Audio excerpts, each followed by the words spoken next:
So having been in the microfinance space for a few years now, I think as a scientist, one of the things that has been really sort of, I would say, almost disappointing to me about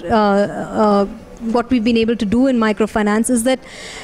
even the biggest success stories, like, a woman who's bought 4 or 5 cows and she's now built another room in her house and,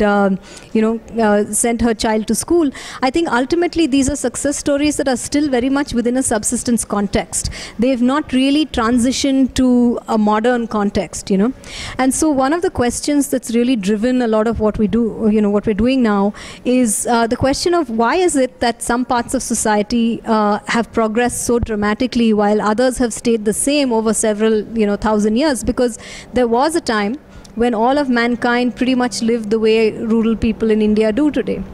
So, one of the what we try to do now is to basically understand what aspects of human systems really drive progress, and what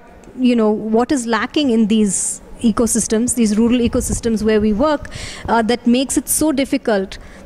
for someone to really be able to come up, with something spectacular, like take a loan and do something really spectacular. So I think there has been a lot of research, in the human dynamics and social network space, which has been primarily for the more digital world.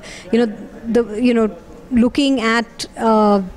how ideas and innovations propagate in society, what kind of structures of society are more conducive for the propagation of ideas and information, and what kind of human dynamics really are more better suited and more conducive to problem solving and innovation. So we are trying to take a lot of that and design a research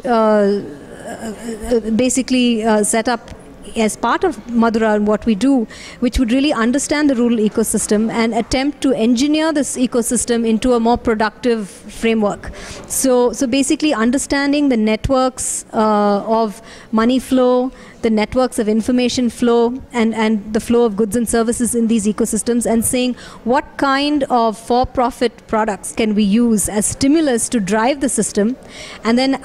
let's understand this and take data from the system so that we can really map the evolution of these networks over time and be very strategic and about the kind of interventions we make and the kind of products, offers we put out there. So essentially, I would say in a nutshell, what we're trying to do is a large-scale exercise in re-engineering human systems for greater flow of information and goods, and therefore a faster rate of progress. I think an event, the Sociopreneurship 2010 event, is a very timely one, because I think it's, social entrepreneurship has been talked about a lot in, over the past few years across the globe. And I think that, people who take on a social venture, I think, are taking on a challenge far greater than any business, because you're coming into it to say, look, I want to solve a particular social problem. I want to do something that creates social value, and that carries with it a number of challenges, which is to understand the problem much more deeply. Not simply just how do I grow the business, but how do I understand and tackle the problem in the context of a for-profit business. It also has, and these are often quite ambiguous. It's not always easy to understand the problem, because if it were easy to understand and solve the problems, we would have done it by now. We wouldn't have these societal problems. So I think that this kind of a forum really, provides an opportunity to address these very unique issues of social entrepreneurship, which you don't have, which are not necessarily part of the discussion of regular, entrepreneurship forums. So I think, it's a place where really there can be this kind of debate, and for people to really talk about and try to think through what social entrepreneurship means, in general, and to them in their own personal journey as social entrepreneurs. Thank you.